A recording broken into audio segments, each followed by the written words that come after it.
देश पंहिंजे मधारिया थी धिकजी वञो, पंहिंजी मिट्टी जी खुशबू रसिकजी वञो। शल इन्हे खां अॻे छो न विढ़ंदे वधूं, शल इन्हे खां अॻे छो न विढ़ंदे वधूं। देश पंहिंजे मधारिया थी धिकजी वञो, पंहिंजी मिट्टी जी खुशबू रसिकजी वञो। शल इन्हे खां अॻे छो न विढ़ंदे वधूं, शल इन्हे खां अॻे छो न विढ़ंदे वधूं। पंहिंजी ॾाॾाणी क़बरुनि मथां हथ खणूं, पंहिंजे वॾड़नि जे हॾड़नि मथां हथ खणूं, या भिटाई जे सॾड़नि मथां हथ खणूं, या भिटाई जे सॾड़नि मथां हथ खणूं।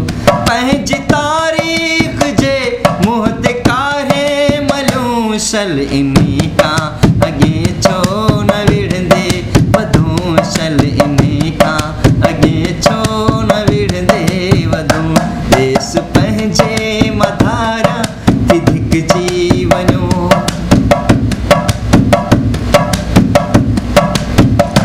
कीकारूं झरका छो हथनि मां कढूं, कीं झर कराची हथनि मां कढूं, पंहिंजी नूरी तमाची हथनि मां कढूं, पंहिंजी नूरी तमाची हथनि मां कढूं। ऐं वॾेरनि जियां सिंध विकिणी छॾियूं, शल इन्हे खां अॻे छो न विढ़ंदे वधूं, शल इन्हे खां अॻे छो न विढ़ंदे वधूं।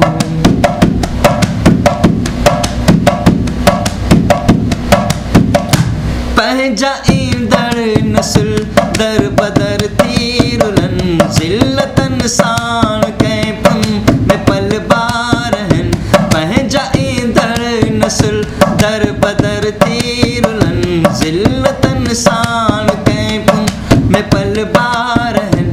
पंहिंजे वॾड़नि ते लानत मलामत विझनि, पंहिंजे वॾड़नि ते लानत मलामत विझनि।